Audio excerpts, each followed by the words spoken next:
Father's name. 1 to 1.1, 22.4. Of all the names by which God the Father is known throughout the universes, those which designate him as the first source in the universe center are most often encountered. The first Father is known by various names in different universes and in different sectors of the same universe. The names which the creature assigns to the Creator are much dependent on the creature's concept of the Creator. The first source in universe center has never revealed himself by name, only by nature. If we believe that we are the children of this Creator, it is only natural that we should eventually call him Father. But this is the name of our own choosing, and it grows out of the recognition of our personal relationship with the first source and center.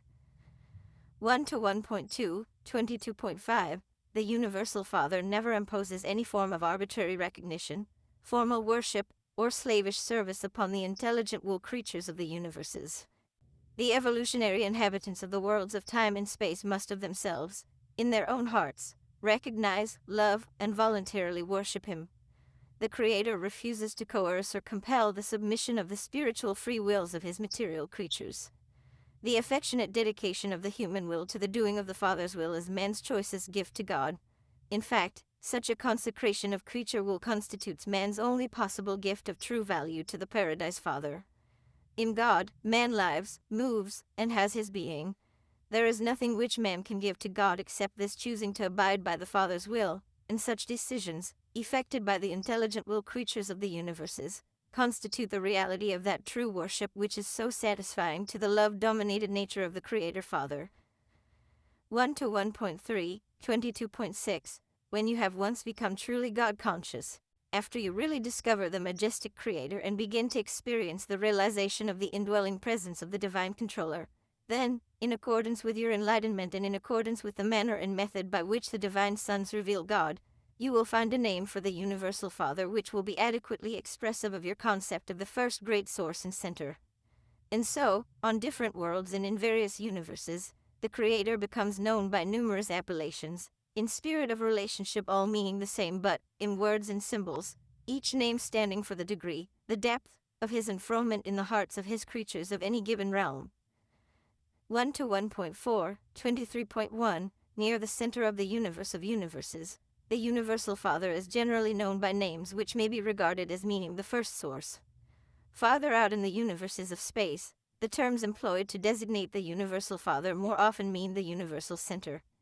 Still farther out in the starry creation, he is known, as on the headquarters world of your local universe, as the first creative source and divine center.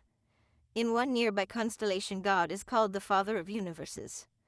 In another, the infinite upholder, and to the east, the divine controller. He has also been designated the Father of lights, the gift of life, and the all-powerful one. 1 to 1.5, 23.2. On those worlds where a Paradise Son has lived a bestowal life, God is generally known by some name indicative of personal relationship, tender affection, and fatherly devotion. On your constellation headquarters, God is referred to as the Universal Father, and on different planets in your local system of inhabited worlds he is variously known as the Father of Fathers, the Paradise Father, the Havona Father, and the Spirit Father. Those who know God through the revelations of the bestowals of the Paradise Sons eventually yield to the sentimental appeal of the touching relationship of the Creature-Creator Association and refer to God as our Father.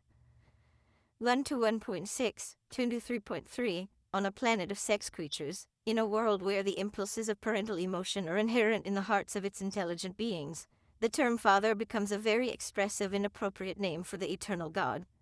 He is best known, most universally acknowledged, on your planet, Urantia, by the name God. The name he is given is of little importance. The significant thing is that you should know him and aspire to be like him.